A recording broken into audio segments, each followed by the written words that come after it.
So this is on the House of Kings and Queens. The House of Kings and Queens. This is also the family that produces all the kings. Apparently Judah is the family that's going to produce all the kings until Shiloh comes. So in the beginning of the Jungle Book, the first book, and yes, the Jungle Book actually began as a book, Tabbacu. You had Tabbacu, the dish licker, that said the children of kings are men from the beginning. The children of kings are men from the beginning. That quote comes from the first book called Mowgli's Brothers. The full quote is this: "All thanks for the good meal," Tabbacu said, licking his lips. "How beautiful are the noble children. How large are their eyes, and so young too. Indeed, indeed, I might have remembered that the children of kings are men from the beginning." Of course, to Rudyard Kipling, it's considered bad luck to compliment the children of wolves to their faces. I remember some random idea in the Bible talking about that family or house that produces all the kings. I want to say it was probably Psalms. I found this Genesis 49:10 quote online. It says, "Kings will come from Judah's family. Someone from Judah will always be on the throne. Judah will rule until Shiloh comes, and the nations will obey him." Here's the same Genesis 49:10 quote from the Gideon Bible. "The scepter shall not depart from Judah, nor a lawgiver from between his feet until Shiloh comes, and to him shall be the obedience of the people." This above is that Habsburg castle. I got a picture here that I'm looking at. I'll just describe it to you. It's got a tower, and it's got, the ridges on top. So you got a castle tower, and then you got like a house. It looks like it's about 3, 4, maybe 5 stories tall. This is built in 1,000 years ago, 1020, Anno Domini. So the Habsburg with a B, Habsburg is with a B. The Habsburg Castle was built around 1020 Anno Domini by Count Radbot. Now, the Habsburg's castle lies in Switzerland, the European country which lives up in the Alps, and the Alps is the mountains, right? That helps Switzerland with their neutrality in nearly most all wars. I'm going to say World War I and World War II, Switzerland was neutral. Switzerlanders are the Highlanders. 1,000 years ago, the Habsburg Castle used to be bigger, but today most of the castle lies in ruins. You had the keep and a north tower, a small tower, a large tower. The 2 pieces that are left are just the east tower and the keep, but not the chapel, not the servants' quarters, not the great hall and living quarters, not the small tower or the large tower, the flanking tower, nor the walls. You had the northern wall and the eastern curtain wall, or the well. But it does look like there's a crop of corn, so it looks like somebody's still taking care of it. Maybe it's some kind of historic thing or some kind of tourist thing.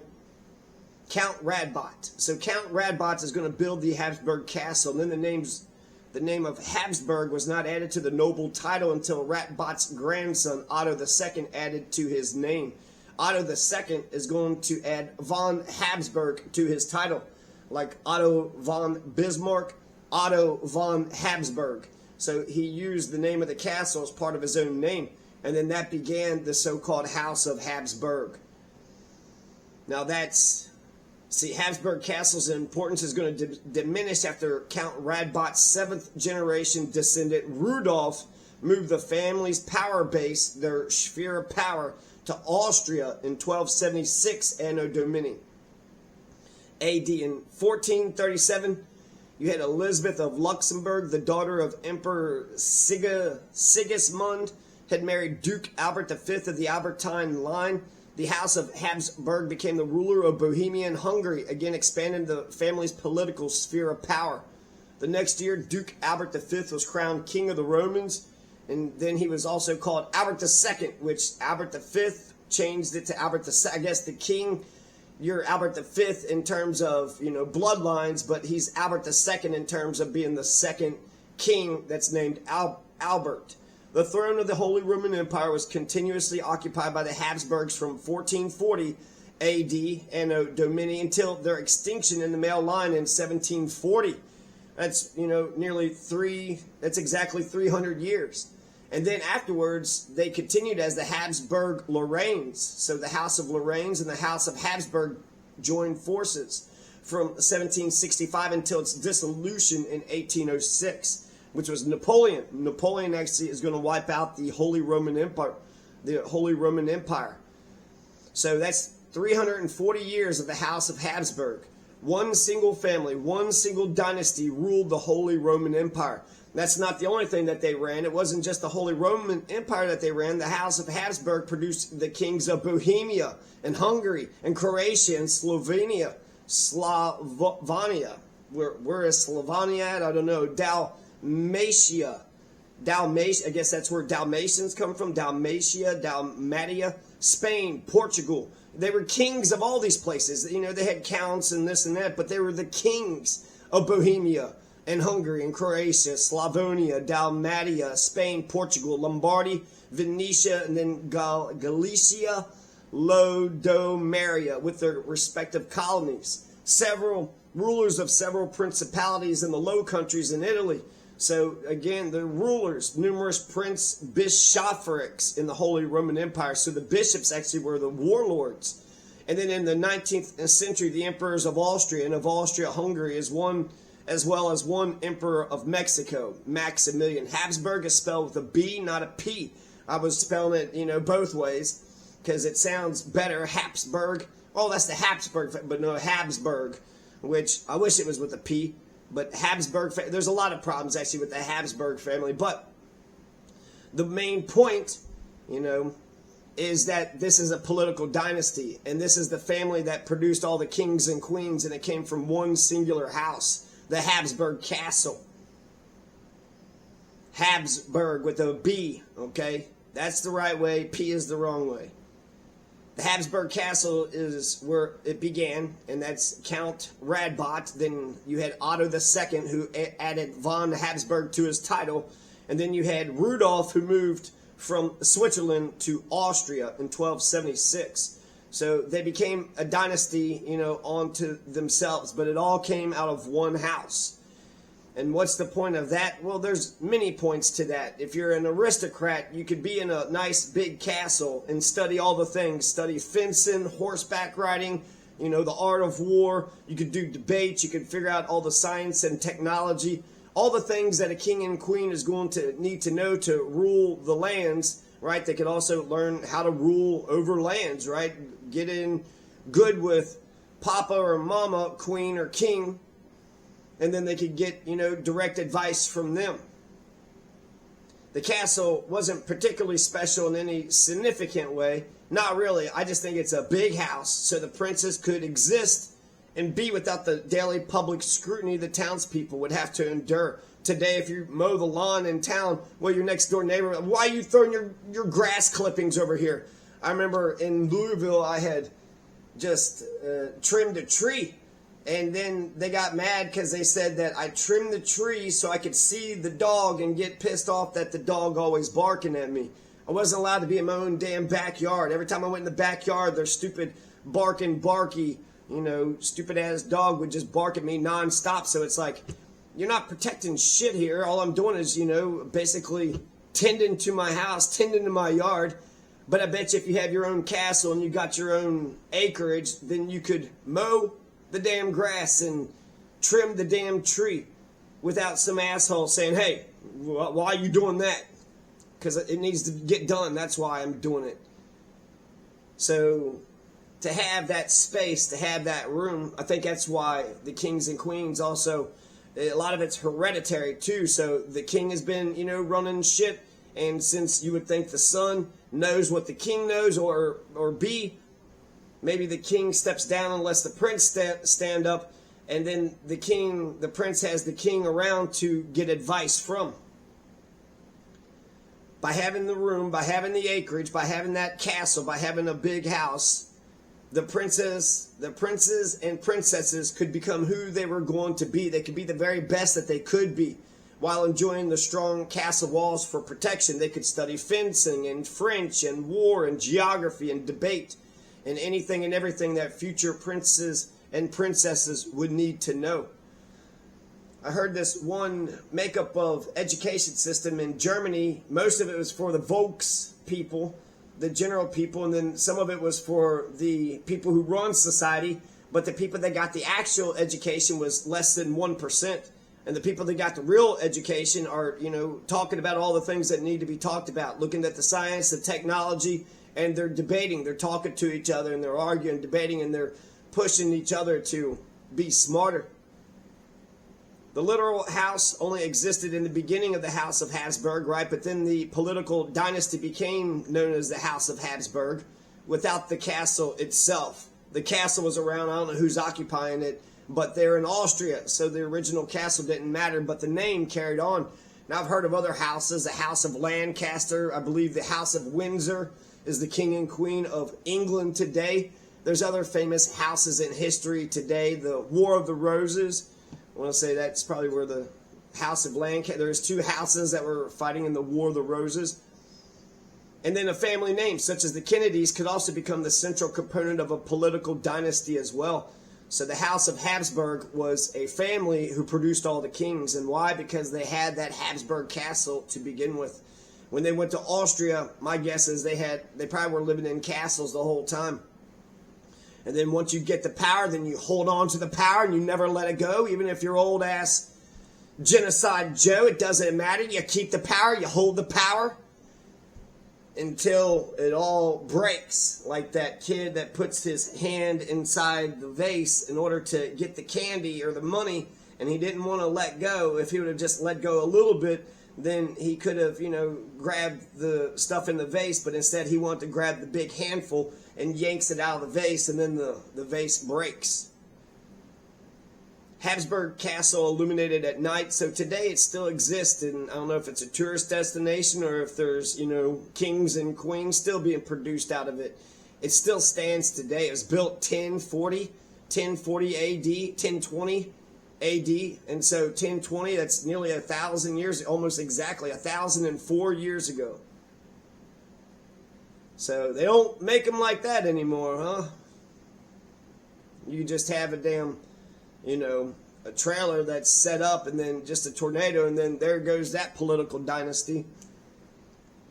So the Habsburg Castle illuminated at night. I got a picture of that on March 31st, 1848. Now we're going to jump to the Frankfurt Constitution of 1849. On March 31st, 1848, you had 574 men who gathered in Frankfurt, which is modern-day Germany, at St. Paul's Church to write a constitution up in order to turn Germany into a proper republic. You had, 30-something, 39 German-speaking nations. So you had all these different kingdoms, not a Germany. You didn't have a single Germany. You had Prussia, Bavaria, Austria. You had Bohemia. You had all these different German-speaking countries, but they weren't all Germany like we know it today. Germany isn't going to be Germany that we know today until 1871, and it could have been Germany back in 1849.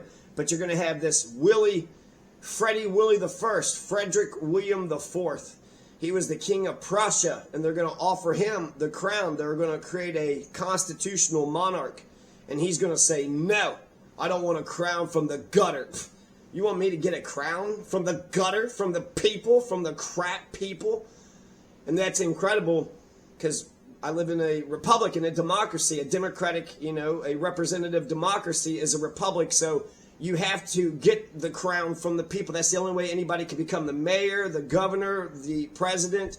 And since we produce the leaders out of our own people in a democracy, it's absolutely fundamental that we are virtuous. You got to have good people, so that way you have good leadership coming from the people, and also good voters to see that this is the person that we need to lead us into the promised land. So 574 men all across Germany is going to descend upon Frankfurt at St. Paul's Church, and they're going to write this Frankfurt Constitution up. They're going to turn Germany into a proper republic. The German leaders had finished the Frankfurt Constitution 1 year later in 1849, and much of the 1849 Frankfurt Constitution was modeled on the Constitution of the United States of America. The Frankfurt Constitution had two houses, a House of States and a House of Commons, which is kind of very similar to us. The House of Representatives and the House of Senators, we used to elect our senators by the state legislature. So it was kind of the House of States and the House of Commons.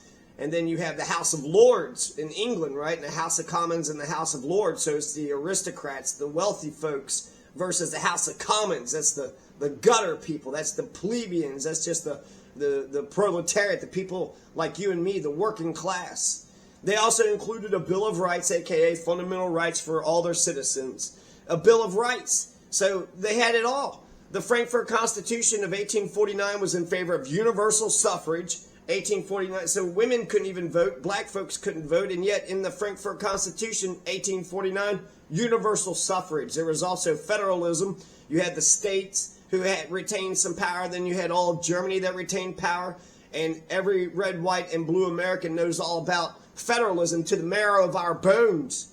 The Frankfurt Constitution would have created a unified Germany as a constitutional monarchy with fundamental rights for all of her citizens. Germany, however, wouldn't become a country until 1871 under Otto von Bismarck. Here's a list of most of the rights and freedoms for individual German citizens that were protected by the Frankfurt Constitution of 1849. The right to elections, the right to a trial by jury for all serious crimes and all political offenses, the right to associate, the right to courts to be both public and oral, the right to fair procedure in the courts, the right to peaceful, unarmed assembly, the right to marriage, the right to science, the right to education, the right to hunt on one's own land, the right to freedom itself, slavery and serfdom was abolished, the right to petition the authorities, the freedom of religion, freedom from an establishment of religion, the right to the freedom of the press, the right to free speech, right publish and draw pictures, the right to correspondence, the right to believe, the right of belief and conscience, the freedom from unreasonable search. We had a whole bunch of rights and freedoms, a bunch of them that I recognize from American Constitution, but you also have some rights and freedoms that the American Constitution does not cover. Freedom from unreasonable search, we got that. The right to privacy of the home, we don't. Pillory, branding, and corporal punishment are abolished. It wasn't abolished in ours. Police must hand the arrested over to the courts within 24 hours. Nothing like that is in the U.S. Constitution. All police arrests must be made by judge or magistrate's order. The death penalty is abolished. The right to run for office, the right to the freedom to immigrate, the nobility class is abolished, the right to occupation, the right to property, real and intellectual, the right to citizenship for all Germans, the right to domicile in Germany proper, the right to commerce on German rivers. So a whole bunch of rights and freedoms, but this is individual rights and freedoms for the plebes, for the people, for the individual people, the individual, peasants. But for Freddie Willie IV, the King of Prussia, he would only take an imperial crown from the other German princes of their respective nation states, from their kingdoms. He's not going to take a crown from the gutter. Freddie Willie IV blew his opportunity to move Prussia forward instead of having, Prussia, and this was including Austria too. But Freddie Willie IV is going to blow it. He's going to blow it for history. He's going to blow it for his people, his family, and anybody else who had any faith in him. Because Freddie Willie IV, he just wanted the power of a king without the responsibility of actually doing it right and proper and correct. Frederick William IV, this is not Frederick the Great, this is some other Frederick. He refused the Frankfurt Parliament's Constitution of 1849. Freddie Willie IV refused the Constitution that many Germans from all around the different 39 German-speaking nations had got together to write. This is ridiculous. This is foolish. This is him just saying, well, I talked to the other princes and kings and queens, and, well, I don't want to lose face around them. I don't want to lose face around my aristocratic plutocrat class by adopting this revolutionary constitution. Every modern country has had a revolution and a constitution. Every modern country has 3 branches of government, and they've modeled largely on the U.S. Constitution itself. But again, Freddie Willie IV, he wanted the power but not the responsibility. He wanted all the power for himself and for himself alone. Freddie Willie IV refused the crown from the gutter. What was Freddie Willie IV's problem? What the hell was his damn problem? 1849 Frankfurt Constitution was modeled largely on the U.S. Constitution, but Frankfurt forgot the all-encompassing preamble. What's the end objects, Frankfurt? What's the point of your whole damn Constitution?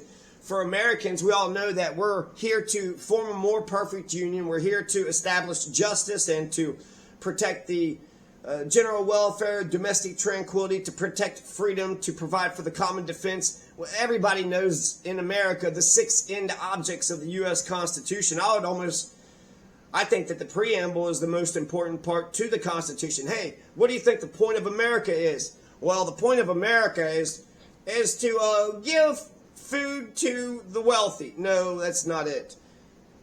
We have 6 reasons. There's 6 reasons why Americans have the American government the way that it's established, and it's all written in the preamble. So old Freddie Willie IV ignored the will of over, 500 people, 574 representatives. All just 574 people. I know people that can't even, get along with 5. You can't come to a unanimous decision with just 5 people, but over 574 representatives from all over Germany proper, including Austria, was able to agree on this Constitution. This Frankfurt Constitution of 1849. Freddie Willie IV wouldn't take an imperial crown from the people because to him the people are the plebes, the general population. They're the gutter. They're the rabble. They're his inferiors, the crap. Why would anybody want to get any kind of consent from the governed? Not Freddie Willie IV. His daddy's daddy had power, and then his daddy had power. Now he gets to have the power, and he's just going to hand the power to his kids. Why the hell would he even entertain the notion of a constitutional monarch? He'd rather get everybody in line by cruelty and violence and sword and bayonet, and cruelty and violence and sword and bayonet only. Why did the Frankfurt Congress only consider the King of Prussia, you might ask? It's a good question. That's only one of the German states at the time. Besides Prussia, you had the kingdoms of Hanover and Bavaria, Württemberg, Saxony, Baden. King Ernie Gus was the king of Hanover, and the Bavarian princesses would eventually be the queens of Saxony and Prussia. So why didn't the Frankfurt Parliament, the Frankfurt Diet, the Frankfurt Congress of 574 German representatives from all over Germany, why didn't they offer the imperial German crown, the constitutional monarchy, to King Ernie Gus of Hanover, or to the princesses Elizabeth or Amalie or Sophie or Caroline of Bavaria instead? Mistakes were made on both sides. Freddie Willie IV didn't like the revolutionaries, and so because of his ignorance and bias, Freddie Willie IV missed a golden opportunity. Instead of thinking of his kingdom many years in the future, instead he was short-sighted. He cared only what aristocrats and plutocrats and the kleptocrats thought. Instead of having a constitutional monarchy, instead of being in front of the bell curve, instead Freddie Willie IV threw himself into the gutter. He threw himself into, a lot of times people project, he was gutter, he was trash, he was white trash, and he knew it. So he wasn't going to do something modern and beautiful and wonderful, and that's the best way to stave off the revolutions. He could have stopped a bunch of revolutions from happening. Instead, he's actually going to cause more conflict in the long run, and in the long run, guess what happens? Germany's going to be created, and they're going to get a constitution, and they're going to do a bunch of the things that America does, but we're not going to have the Frankfurt Constitution. They take a lot of things from the Frankfurt Constitution. So Freddie Willie IV threw himself into the gutter, the dustbins of history. And it's only when old men and women plant trees that only their children and grandchildren can enjoy. That's the only way that the world will progress forward. When you're the son of God, the son of man, the son of mankind, you're not just thinking of yourself and yourself only. You're thinking of yourself in the context of human history, in the context of the world. And that's Confucianism too. You got to concentrate on who you are, but you got to concentrate on who you are amongst men. You want to be a man, but you also want to be a man amongst men. What kind of man are you on your own? What kind of man are you amongst men? The Frankfurt Parliament Congress Diet was the first freely elected assembly of representatives. The Republic, aka representative democracy, the 574 representatives worked on that damn Frankfurt Constitution for over a year. And they got 574 people on board. Unanimous. They all signed up for it. They all read it. They all approved of it. This is more remarkable than our own Constitutional Convention, which had substantially less. They started May 18th, 1848, and then May 30th, 1849, they're going to finish it. So, at the St. Paul's Church, old Freddie Willie IV, he threw himself in whatever system he had created and or maintained into the dustbin of history. Why do we need kings and queens? Hereditary succession. Oh, your damn prince has just been raping chambermaids for the last 50 years. You know, the castles can create great leaders, but it also could create corruption. And then people just take the power, and then a lot of times dynamic leaders, kings and queens, don't have dynamic sons and daughters. They're dynamic on their own, but they weren't able to produce somebody like them. So major elements of the Frankfurt Constitution become the models for the Constitution of the Weimar Republic of 1919 and the Basic Law of the Federal Republic of Germany, 1949. Both of these constitutions are going to be written right after the two world wars, because you just want to do whatever the hell you want to do, and then you got all this military, so let's just start conquering people. But this is a modern age, right? You need the consent of the governed. And Germany has had this damn problem with wanting to take over the entire world 2 goddamn times.